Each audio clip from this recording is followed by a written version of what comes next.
Praise the Lord. പുതിയ നിയമം എന്ന് പറയുന്നത് ഒരു വെളിപ്പാടാണ്. അത് എല്ലാവർക്കും വെളിപ്പെടുകയില്ല. മറിച്ച് അത് നിത്യാവകാശത്തിനായി വിളിക്കപ്പെട്ടവർക്ക് മാത്രമേ അത് വെളിപ്പെടുകയുള്ളൂ. അത് ദൈവത്തിൻ്റെ ജ്ഞാനമാണ്. അത് ലോകജ്ഞാനത്തിന് കീഴ്പ്പെടുകയില്ല. അതുകൊണ്ട് തന്നെ ദൈവത്തിൻ്റെ ജ്ഞാനം അല്ലെങ്കിൽ പുതിയ നിയമം സാധാരണ മനുഷ്യന് അല്ലെങ്കിൽ പ്രാകൃത മനുഷ്യന് അത് പോഷത്തരമായിട്ട് തോന്നും. അതുകൊണ്ട് തന്നെയാണ് പുതിയ നിയമം പലർക്കും മനസ്സിലാവാത്തത്. ലേഖനങ്ങൾ വായിച്ചാൽ അതിൽ മനസ്സിലാക്കാൻ അല്ലെങ്കിൽ ഗ്രഹിക്കാൻ പ്രയാസമുള്ള പല കാര്യങ്ങളുമുണ്ട്. നമ്മൾ എഫേസ്യ ലേഖനം എടുക്കുമ്പോൾ അതിനകത്ത് വളരെ വ്യക്തമായിട്ട് പറഞ്ഞിട്ടുണ്ട്, സ്നാനമൊന്ന്, വിശ്വാസമൊന്ന്, ദൈവമൊന്ന്. അപ്പോൾ ഒരു സ്നാനമേ ഉള്ളൂ. എന്നാൽ നമ്മൾ ബൈബിൾ വായിക്കുമ്പോൾ പഴയ നിയമത്തിൽ വിവിധങ്ങളായ സ്നാനങ്ങൾ നിലനിന്നിരുന്നു. ശിശു സ്നാനം, കഴുകൽ സ്നാനം, തളിക്കൽ സ്നാനം, മുതിർന്ന സ്നാനം, അങ്ങനെ പലവിധമായ സ്നാനങ്ങൾ ഉണ്ടായിരുന്നു. എന്നാൽ നമ്മൾ ബൈബിൾ വായിച്ചാൽ വചനം പറയുന്നു, ഇതെല്ലാം ഗുണീകരണ കാലത്തോളം ചുമത്തപ്പെട്ടിരുന്ന ജഡീക നിയമങ്ങളായിരുന്നു. ഏതാണ് ഈ ഗുണീകരണ കാലം? ഗുണീകരണ കാലമെന്ന് പറയുന്നത് പുതിയ നിയമം വെളിപ്പെടുന്നത് മുതലാണ് ഗുണീകരണ കാലം തുടങ്ങുന്നത്. കാരണം പുതിയ നിയമം വെളിപ്പെട്ട് കഴിഞ്ഞാൽ, അല്ലെങ്കിൽ പുതിയ നിയമം ഒരു വ്യക്തിക്ക് വെളിപ്പെട്ട് കഴിഞ്ഞാൽ, അവൻ നിത്യാവകാശത്തിൻ്റെ വാഗ്ദത്തം അവന് ലഭിക്കുകയാണ് ചെയ്യുന്നത്. അവൻ ആത്മാവിനെ ലഭിക്കുകയാണ് ചെയ്യുന്നത്. അവൻ രക്ഷിക്കപ്പെടുകയാണ് ചെയ്യുന്നത് ആ നിമിഷം മുതൽ. അപ്പോൾ അതാണ് ഗുണീകരണ കാലം എന്ന് പറയുന്നത്. ആ ഗുണീകരണ കാലത്തോളം ചുമത്തപ്പെട്ട ജഡീക നിയമങ്ങളത്രേ. യേശുക്രിസ്തു പറഞ്ഞു, ഞാൻ കുറഞ്ഞെന്ന് കഴിഞ്ഞ് ഉയർത്തെഴുന്നേറ്റതിന് ശേഷമാണ് കർത്താവ് പറഞ്ഞു, ഞാൻ കുറഞ്ഞെന്ന് കഴിഞ്ഞ് നിങ്ങൾക്ക് പരിശുദ്ധാത്മാവിൽ സ്നാനം തരും. ഈ പരിശുദ്ധാത്മ സ്നാനമാണ് പുതിയ നിയമം. ഈ പരിശുദ്ധാത്മ സ്നാനത്തിലൂടെ അതൊരു മർമ്മമാണ്, അതൊരു മിസ്റ്ററിയാണ്. അതിലൂടെ എന്താണ് സംഭവിക്കുന്നതെന്ന് ചോദിച്ചു കഴിഞ്ഞാൽ, അതിലൂടെ നമ്മുടെ ആത്മാവിൻ്റെ ജീവൻ പാപപ്രമാണത്തിൽ നിന്ന് വിടുതൽ പ്രാപിച്ച് ക്രിസ്തുവിൽ ലയിക്കുന്നു എന്നുള്ളതാണ് അതിൻ്റെ വലിയ ഒരു മർമ്മം. പഴയ നിയമപിതാക്കന്മാരൊക്കെ മരിച്ച് അവർ അടക്കപ്പെട്ട് അവരെല്ലാം പാതാളത്തിലായിരുന്നു അവരുടെ ആത്മാക്കൾ കിടന്നിരുന്നത്. ആ പാതാളത്തിൽ നിന്ന് യേശുക്രിസ്തു പാതാളത്തിൽ പോയി സുവിശേഷം പ്രസംഗിച്ച് കേട്ട് വിശ്വസിച്ചപ്പോൾ അവരുടെ ആത്മാവ് പാപപ്രമാണത്തിൽ നിന്ന് വിടുതൽ പ്രാപിച്ച് അവർ ക്രിസ്തുവിൽ ലയിച്ചു. അതിനാണ് ആത്മാവിൻ്റെ ഉയർപ്പെന്ന് പറയുന്നത്. അപ്പോൾ ഗുണീകരണ കാലം എന്ന് പറയുന്നതും അതുതന്നെയാണ്. ആത്മാവ് ഉയർക്കുന്ന ആ ഒരു പ്രക്രിയയ്ക്കാണ് ഗുണീകരണ കാലം എന്ന് പറയുന്നത്. അത് ആത്മാവിൻ്റെ സ്നാനത്തിലൂടെ അല്ലെങ്കിൽ വിശ്വാസ സ്നാനത്തിലൂടെ നമ്മുടെ ആത്മാവും ഉയർക്കുകയാണ് ചെയ്യുന്നത്. പാപപ്രമാണത്തിൽ നിന്ന് വിടുതൽ പ്രാപിച്ച് ക്രിസ്തുവിൽ ലയിക്കുന്നു. അങ്ങനെ ലയിച്ചു കഴിഞ്ഞാൽ പിന്നെ നമ്മൾ സ്വർഗീയരാണ്, നമ്മൾ ലൗകികരല്ല. നമ്മുടെ പൗരത്വം സ്വർഗത്തിലാണ്. അവിടെ പുതിയ നിയമത്തിൽ പാപം കണക്കിടുന്നില്ല. പാപപരിഹാരത്തിനായി ഒരു യാഗവും ആവശ്യമില്ല. കാരണം പാപപ്രമാണത്തിൽ നിന്ന് നമ്മൾ സ്വതന്ത്രമായി. ഇത് നമ്മൾ ജീവിച്ചിരിക്കുമ്പോഴാണ്. അങ്ങനെ വരുമ്പോൾ നമ്മുടെ ശരീരം അധികപ്പറ്റാണ്. അതായത് ന്യായപ്രമാണ സംബന്ധമായി നമ്മൾ മരിക്കുകയാണ് ചെയ്യുന്നത്. എങ്ങനെയാണ് ന്യായപ്രമാണ സംബന്ധമായി നമ്മൾ മരിക്കുന്നതെന്ന് ചോദിച്ചാൽ, നമ്മൾ യേശുക്രിസ്തുവിൻ്റെ ക്രൂശുമരണത്തിൽ വിശ്വസിക്കുമ്പോൾ യേശുക്രിസ്തുവിൻ്റെ സകല കൂദാശകളും നമുക്ക് കണക്കിട്ട് നമ്മൾ യേശുക്രിസ്തു ന്യായപ്രമാണത്തിൽ നിന്ന് ഉയർത്തെഴുന്നേറ്റതുപോലെ നമ്മളും ന്യായപ്രമാണ സംബന്ധമായി മരിച്ച് ഉയർത്തെഴുന്നേൽക്കുകയാണ് ചെയ്യുന്നത്. അങ്ങനെ നമ്മുടെ ആത്മാവ് ജീവൻ പ്രാപിക്കുകയും നമ്മൾ പ്രമാണത്തിൽ നിന്ന് ഒഴിവുള്ളവരായി തീരുകയും ചെയ്യും. മാത്രമല്ല, അത് കഴിഞ്ഞാൽ പിന്നെ നമ്മുടെ ശരീരം അധികപ്പറ്റാണ്. അതുകൊണ്ടാണ് പൗലോസ്ലീഹ പറഞ്ഞത്, എൻ്റെ ശരീരം അധികപ്പറ്റാണ്. ആ അധികപ്പറ്റായ ശരീരം നമ്മൾ വിട്ടുപിരിഞ്ഞാൽ നമ്മുടെ ആത്മാവ് താൽക്കാലികമായി ഈ ശരീരത്തിൽ ഇരിക്കുന്നു എന്ന് മാത്രമേ ഉള്ളൂ. ഇത് വിട്ടുപിരിഞ്ഞാൽ നമ്മൾ ക്രിസ്തുവിനോട് ചേരും.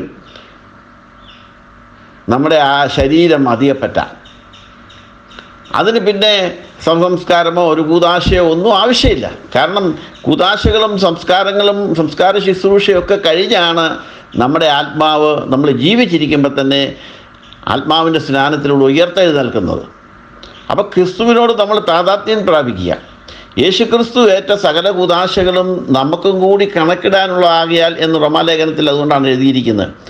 എങ്ങനെയാണ് നമുക്കത് കണക്കിടുന്നത്? 100 റാത്തൽ സുഗന്ധവർഗ്ഗം ഇട്ട് യേശുക്രിസ്തുവിനെ കബറടക്കിയതുപോലെ തന്നെ എന്നെയും നിങ്ങളെയും ഈ 100 റാത്തൽ സുഗന്ധവർഗ്ഗം ഇട്ട് കബറടക്കുകയാണ് ചെയ്യുന്നത് പുതിയ നിയമത്തിൽ. അതാണ് പുതിയ നിയമത്തിൻ്റെ മർമ്മം എന്ന് പറയുന്നത്.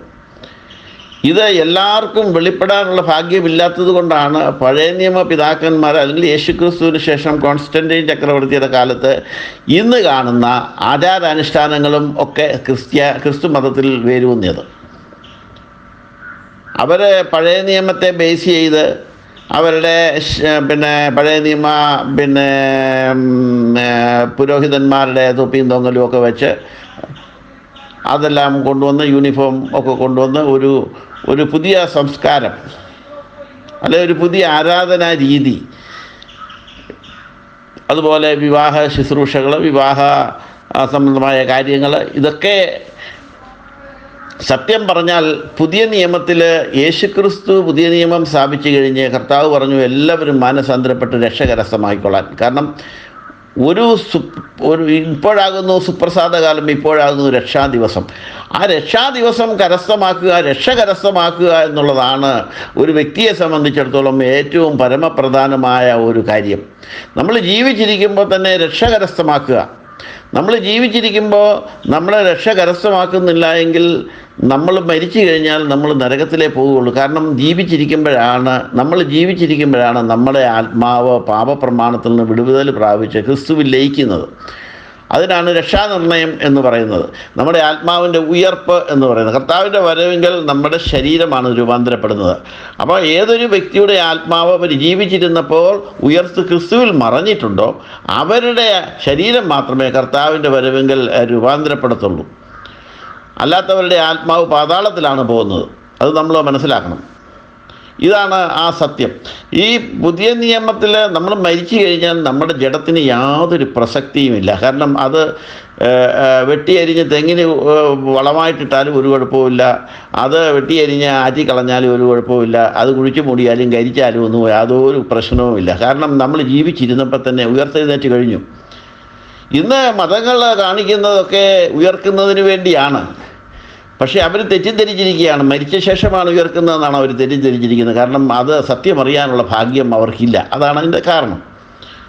അപ്പോൾ വിശ്വാസം ഇതുവരെ അവർക്ക് വെളിപ്പെട്ടിട്ടില്ല. വിശ്വാസം വെളിപ്പെടുന്നത് 1-ാം നൂറ്റാണ്ടിൻ്റെ മധ്യഭാഗത്തായിട്ടാണ് വിശ്വാസം വെളിപ്പെടുന്നത്. അതുവരെ അപ്പോസ്തലന്മാരൊക്കെ യേശുക്രിസ്തു ചെയ്തതുപോലൊക്കെ ചെയ്തുകൊണ്ട് നടന്നു. പിന്നീടാണ് അതിന് പൂർത്തീകരണം വരുന്നത്. അപ്പോൾ കൊർന്നല്യോസിൻ്റെ ഭവനത്തിൽ വെച്ചാണ് ആദ്യമായിട്ട് വിശ്വാസനീതിയാൽ ഒരു ജാതി രക്ഷിക്കപ്പെട്ട് ക്രിസ്തുവിൽ ലയിക്കുന്നത്. അവിടെയാണ് ആദ്യമായിട്ട്, കൊർന്നല്യോസിൻ്റെ ഭവനത്തിലാണ് ആദ്യമായിട്ട് ആത്മാവിൻ്റെ സ്നാനത്തിലൂടെ ഒരു ജാതി രക്ഷിക്കപ്പെടുന്നത്. അവിടെ ബൈബിളിലെ അപ്പോസ്തല പ്രവൃത്തി 10-ാം അധ്യായത്തിലും 11-ാം അധ്യായത്തിലും ഒക്കെ അത് വായിച്ചാൽ നമുക്ക് മനസ്സിലാക്കാൻ സാധിക്കും. അപ്പോൾ പഴയ നിയമ ഇപ്പോൾ എന്തുകൊണ്ടാണ് ഇന്ന് മതങ്ങൾ ശവസംസ്കാരമൊക്കെ നടത്തുന്നതെന്ന് ചോദിച്ചു കഴിഞ്ഞാൽ, പഴയ നിയമ പിതാക്കന്മാർ മരിച്ചു കഴിഞ്ഞ് അവർക്ക് ശവസംസ്കാരവും അവർക്ക് 40 ദിവസം ഈ പ്രാർത്ഥനകളും അവരുടെ കബറിടത്തിൽ ധൂപം അർപ്പിക്കുകയും ഒക്കെ ചെയ്തിരുന്നു. അതിൻ്റെ ബേസിലാണ് പുതിയ നിയമത്തിലും അവർ മരിച്ചു കഴിഞ്ഞാൽ ശവസംസ്കാരം നടത്തുന്നത്. അത് തികച്ചും അജ്ഞതയാണ്, അവർക്ക് അറിഞ്ഞുകൂടാ.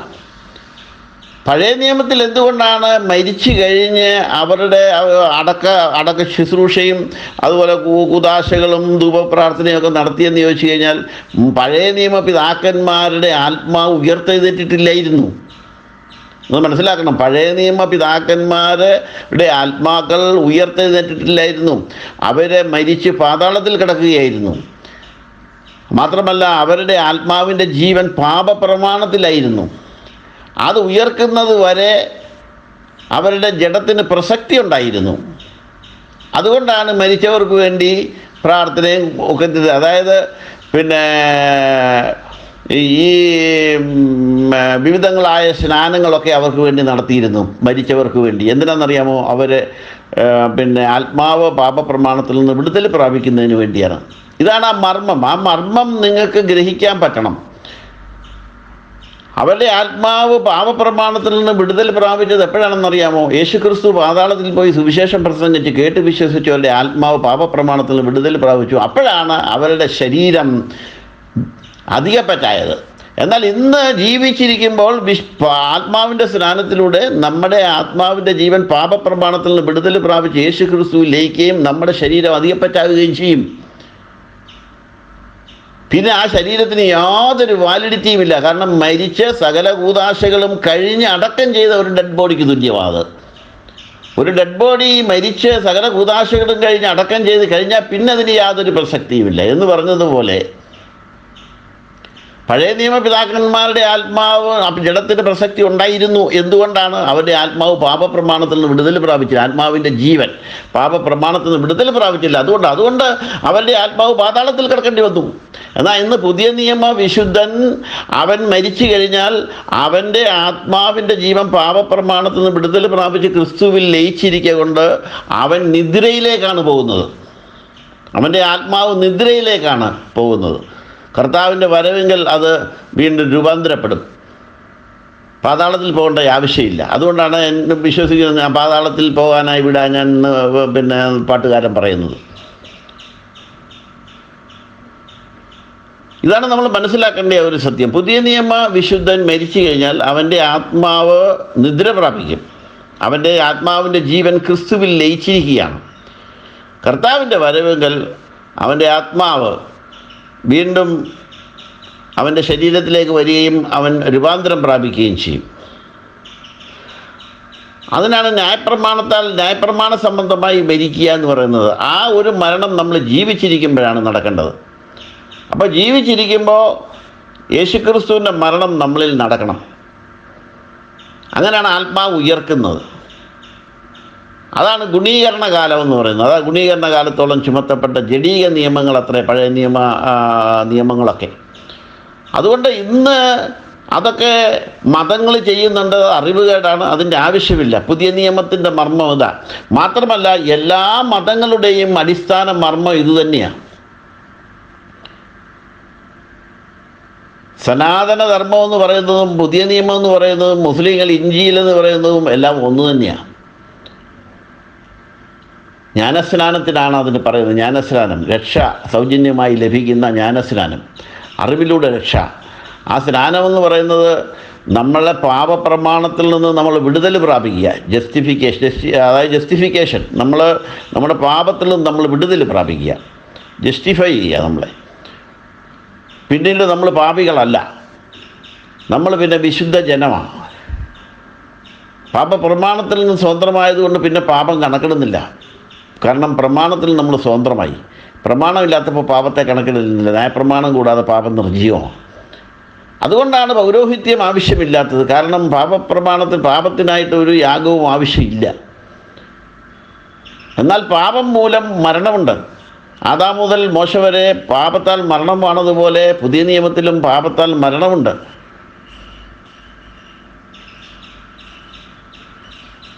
ആത്മാവ് നീതി നിമിത്തം ജീവനാകുന്നു. പാപം മൂലം നമ്മൾ ജഡസംഹാരമുണ്ട്. അതുകൊണ്ടാണ് പുതിയ നിയമത്തിൽ പാപം ചെയ്യാൻ പാടില്ല എന്ന് പറയുന്നത്. പാപം ചെയ്താലോ വിട്ടുകളയാൻ തക്കവണ്ണം അനുദപിക്കണം. പാപം ചെയ്യാൻ പാടില്ല, അതാണ് പുതിയ നിയമത്തിൻ്റെ ധർമ്മം. കാരണം പുതിയ നിയമത്തിൽ നമ്മൾ സ്വർഗീയരാണ്.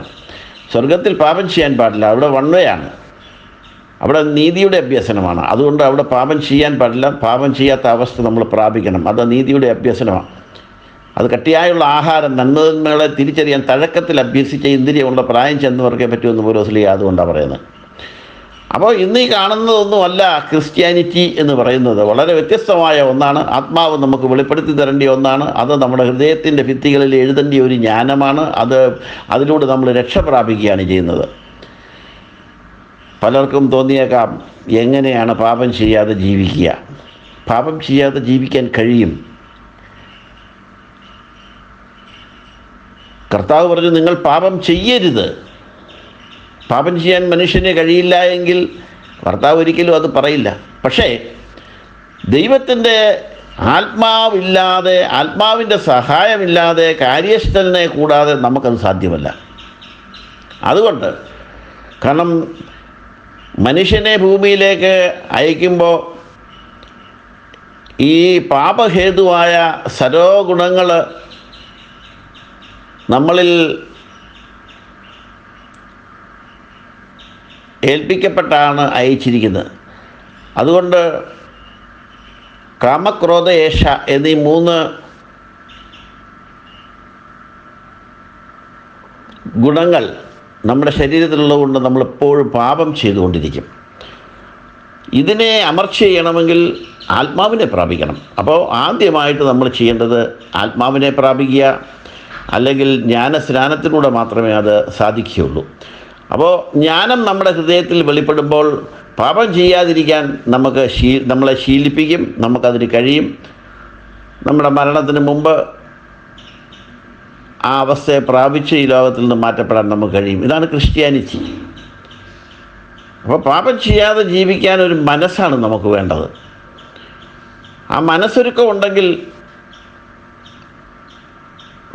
നമ്മുടെ ആഗ്രഹങ്ങളെ സാധിക്കാൻ ദൈവത്തിന് ബുദ്ധിമുട്ടില്ല. ആ മനസ്സൊരുക്കമാണ് ആവശ്യം. ദൈവത്തിന് നമ്മളിൽ പ്രവർത്തിക്കാൻ പറ്റത്തില്ല. കാരണം എന്താണെന്ന് ചോദിച്ചു കഴിഞ്ഞാൽ നമുക്ക് ദൈവം പൂർണ്ണ സ്വാതന്ത്ര്യം തന്നിരിക്കുകയാണ്. ആ സ്വാതന്ത്ര്യത്തിൽ കൈകടത്താൻ ദൈവം ആഗ്രഹിക്കുന്നില്ല. അല്ലെങ്കിൽ ദൈവം എപ്പോഴേ നമുക്കെല്ലാവർക്കും സൗജന്യമായിട്ട് രക്ഷ തന്നേനെ. ദൈവത്തിന് ആഗ്രഹമുണ്ട് രക്ഷ സൗജന്യമായിട്ട് എല്ലാവർക്കും കൊടുക്കാൻ. ദൈവം പാപത്തിൻ്റെ അടിമത്തത്തിൽ നമ്മുടെ ആത്മാവിനെ വീണ്ടെടുത്തുവെങ്കിലും രക്ഷ സൗജന്യമായി കൊടുക്കാൻ കർത്താവ് ആഗ്രഹിക്കുന്നുണ്ട്. പക്ഷേ അത് ദൈവത്തിന് കഴിയില്ല. കാരണം എന്താണെന്നറിയാമോ? ദൈവം മനുഷ്യന് സ്വാതന്ത്ര്യം കൊടുത്തു. ആ സ്വാതന്ത്ര്യത്തിൽ കൈയിടാൻ ദൈവം ആഗ്രഹിക്കുന്നില്ല. അപ്പോൾ ഇനി രക്ഷയ്ക്ക് എന്ത് ചെയ്യണം? നിന്നെ തന്നെ ക്രിസ്തുവിനായി ഏൽപ്പിച്ചു കൊടുക്കണം. നിൻ്റെ സ്വാതന്ത്ര്യം ക്രിസ്തുവിന് പണയപ്പെടുത്തണം. നിൻ്റെ സ്വാതന്ത്ര്യം ക്രിസ്തുവിന് തിരിച്ചു നൽകണം. എങ്കിൽ മാത്രമേ ദൈവത്തിന് നിന്നിൽ പ്രവർത്തിക്കാൻ കഴിയൂ. അതാണ് മാനസാന്തരം. ഒരു നല്ല മാനസാന്തരം ഉണ്ടെങ്കിൽ മാത്രമേ ദൈവത്തിന് നിന്നിൽ പ്രവർത്തിക്കാൻ പറ്റൂ. എന്തുകൊണ്ടാണ് നിനക്ക് ഇത് പുതിയ നിയമം വെളിപ്പെടാത്തത്? നിൻ്റെ മാനസാന്തരത്തിൽ പാളിച്ചയുണ്ട്. അതുകൊണ്ടാണ്. കാരണം ദൈവത്തിന് നിന്നിൽ പ്രവർത്തിക്കാൻ പറ്റില്ല. നിനക്ക് പൂർണ്ണ സ്വാതന്ത്ര്യം തന്നതാണ്. ആദാമിൽ നിനക്ക് പൂർണ്ണ സ്വാതന്ത്ര്യം തന്നു. നീ പാപം ചെയ്ത് സാത്താൻ്റെ അടിമത്തത്തിലേക്ക് പോയി. അവിടുന്ന് ദൈവം നിന്നെ വീണ്ടെടുത്തു. തൻ്റെ ചങ്കിലെ ചോരയാൽ നിന്നെ വീണ്ടെടുത്തു. പക്ഷേ അത് നിനക്ക് കിട്ടണമെങ്കിൽ നിൻ്റെ സ്വാതന്ത്ര്യം നീ ദൈവത്തിന് പണയപ്പെടുത്തണം. അതാണ് മാനസാന്തരം. ആ സ്വാതന്ത്ര്യം നീ ദൈവത്തിനായി ജീവിക്കാൻ, ദൈവഹിതം നിന്നിൽ നിറവേറാൻ നിന്നെ തന്നെ ദൈവത്തിന് സമർപ്പിച്ചു കൊടുത്തെങ്കിൽ മാത്രമേ ദൈവത്തിന് നിന്നിൽ പ്രവർത്തിക്കാൻ പറ്റുകയുള്ളൂ. അതിൻ്റെ മാനസാന്തരത്തിൻ്റെ കുറവ് കൊണ്ടാണ് നിനക്ക് സത്യം വെളിപ്പെടാത്തത്. നിനക്ക് ലോകമോഹങ്ങളെ വിട്ട്, അതായത് വെളിച്ചം ഭൂമിയിലേക്ക് വന്നിട്ടും വെളിച്ചത്തേക്കാൾ കൂടുതൽ ഇരുളിനെ സ്നേഹിക്കുന്നു. ലോകമോഹങ്ങൾക്കാണ് നീ പ്രാധാന്യം കൊടുക്കുന്നത്. അതുകൊണ്ടാണ് നീ വെളിച്ചം നിന്നിലേക്ക് വരാത്തത്. കർത്താവ് പറഞ്ഞു, ഞാൻ വെളിച്ചമാകുന്നു, ഞാൻ സത്യമാകുന്നു. ആ വെളിച്ചം എന്ന് പറയുന്നത് ഉയർത്തെഴുന്നേറ്റ ക്രിസ്തുവിൻ്റെ ആത്മാവാണ്. അത് ജ്ഞാനമാണ്. ആ ജ്ഞാനം നിൻ്റെ ഹൃദയത്തിലേക്ക് വന്നു കഴിയുമ്പോൾ, അതുകൊണ്ടാണ് കർത്താവ് യഹൂദന്മാരോട് പറഞ്ഞത്, നിങ്ങൾ കുരുടരാണ്, നിങ്ങൾക്ക് കാഴ്ചയില്ല. അപ്പോൾ അവർ പറഞ്ഞു, ഞങ്ങൾക്ക് കാണാം, ഞങ്ങൾക്ക് കാഴ്ചയുണ്ട്. നിങ്ങൾ കാണുന്നു എന്ന് പറയുന്നത് കൊണ്ടാണ് നിങ്ങളിൽ പാപം നിലനിൽക്കുന്നത്. ഞങ്ങൾ കാണുന്നില്ല, ഞങ്ങൾക്ക് കാഴ്ചയില്ല, കാഴ്ച തരണമേ എന്ന് പറഞ്ഞിരുന്നെങ്കിൽ ദൈവം തീർച്ചയായിട്ടും നിങ്ങൾക്ക് കാഴ്ച തരുമായിരുന്നു. കണ്ണു കാണാത്ത ഒരുത്തൻ കർത്താവിൻ്റെ അടുത്ത് പറഞ്ഞു, കർത്താവെ എനിക്ക് കാഴ്ച ലഭിക്കണം. കർത്താവിന് കാഴ്ച കൊടുത്തു. എന്തുകൊണ്ടാണ് നിനക്ക് കാഴ്ച ലഭിക്കാത്തത്? നീ കുരുടനാണ്. നിനക്കെന്തുകൊണ്ടാണ് കാഴ്ച ലഭിക്കാത്തത്? നീ കാണുന്നു എന്ന് പറയുന്നത് കൊണ്ടാണ്. നിൻ്റെ പ്രശ്നം അവിടെയാണ്. നീ കാണുന്നു എന്ന് പറയും. നീ കുരുടനാണ്. കർത്താവെ, ഞാൻ കുരുടനാണ്, എനിക്ക് അറിവില്ല, എനിക്ക് അറിവ് തരണമേ എന്ന് പ്രാർത്ഥിച്ചാൽ നിനക്ക് കാഴ്ച ലഭിക്കും. നീ കാണുന്നു എന്ന് പറയുന്നത് കൊണ്ട് നിനക്കൊരിക്കലും ലഭിക്കില്ല. കർത്താവ് പറഞ്ഞു, നീ പൂർണ്ണമായി നിൻ്റെ ഹൃദയത്തെ എനിക്ക് തരിക. ആഗ്രഹിക്കുന്നവനെ തൃപ്തിപ്പെടുത്തുന്ന ഒരു ദൈവമാണ് നമുക്കുള്ളത്. രക്ഷ സൗജന്യമായി സകല മനുഷ്യർക്കും കൊടുക്കാൻ കർത്താവിന് ആഗ്രഹമുണ്ട്. പക്ഷേ കർത്താവ് മനുഷ്യർക്ക് സ്വാതന്ത്ര്യം കൊടുത്തതുകൊണ്ട് നമ്മൾ ആ സ്വാതന്ത്ര്യം ഉപയോഗിച്ച് പാപത്തിൻ്റെ അടിമത്തത്തിലേക്ക് പോവുകയും ഇപ്പോഴും സാത്താനെ സേവിക്കാനാണ് നമുക്ക് താല്പര്യം. ആ സ്വാതന്ത്ര്യം നമ്മളിപ്പോഴും ഉപയോഗിച്ചു കൊണ്ടിരിക്കുകയാണ്. ലോകത്തിൻ്റെ മോഹങ്ങളുടെ പുറകെ നടക്കുകയാണ്. വെളിച്ചം തന്നിലേക്ക് വരാൻ നമ്മൾ അനുവദിക്കുന്നില്ല. കർത്താവിനൊന്നും ചെയ്യാൻ പറ്റില്ല. കാരണം നമ്മളെ തന്നെ കർത്താവിന് ഏൽപ്പിച്ചു കൊടുക്കാത്തത്തോളം കാലം ദൈവത്തിന് നമ്മളിൽ ഒന്നും ചെയ്യാൻ പറ്റത്തില്ല. ദൈവം ഇനി ഒന്നും ചെയ്യാനുമില്ല. കാരണം പുതിയ നിയമം എന്ന് പറയുന്നത് ഞാൻ നേരത്തെ ഓർപ്പിച്ചതുപോലെ ഒരു മർമ്മമാണ്, അതൊരു തത്വമാണ്. ആ തത്വം സത്യമാണ്. ആ തത്വത്തിൽ നമ്മൾ വിശ്വസിച്ചാൽ മതി, നമ്മൾ രക്ഷിക്കപ്പെടും. അപ്പോൾ യേശുക്രിസ്തുവിൻ്റെ ജ്ഞാനത്തിൽ വിശ്വസിച്ചാൽ നമ്മൾ രക്ഷിക്കപ്പെടും. ഇതാണ് ആ തത്വം. അവിടെ എന്താണ് സംഭവിക്കുന്നത്? അവിടെ ഒരു റിയാലിറ്റിയാണ് നടക്കുന്നത്. നമ്മുടെ ആത്മാവിൻ്റെ ജീവൻ നമ്മൾ വിശ്വസിക്കുക വഴി ആത്മാവിൻ്റെ ജീവൻ പാപപ്രമാണത്തിൽ നിന്ന് വിടുതൽ പ്രാപിച്ച് ക്രിസ്തുവിൽ ലയിക്കും. അപ്പം ന്യായപ്രമാണ സംബന്ധമായിട്ട് നമ്മൾ മരിക്കുക. We die to the law as per the law. പിന്നീട് യാതൊരു വിധമായ കൂദാശകളും നമുക്ക് ആവശ്യമില്ല. നമ്മൾ പിന്നെ ഏത് സമയത്ത് മരിച്ചാലും നമ്മൾ ക്രിസ്തുവിൽ ലയിക്കും. കാരണം നമ്മുടെ ആത്മാവിൻ്റെ ജീവൻ ക്രിസ്തുവിലാണ്. നമ്മൾ പ്രമാണത്തിൽ നിന്ന് സ്വതന്ത്രമായി കൃപയിലേക്കാണ് നമ്മൾ പ്രവേശിച്ചിരിക്കുന്നത്. ആ പുതിയ നിയമ ആ കൃപയിലേക്ക് പ്രവേശിച്ച് ആ രക്ഷ, നിത്യമായ രക്ഷയെ കരസ്ഥമാക്കുവാൻ തക്കവണ്ണം ഒരു നല്ല മാനസാന്തരം ഏവർക്കും ഉണ്ടാകണമെന്ന് ആശംസിച്ചുകൊണ്ട് ഞാൻ എൻ്റെ വാക്കുകൾ നിർത്തുക. ദൈവം അനുഗ്രഹിക്കട്ടെ.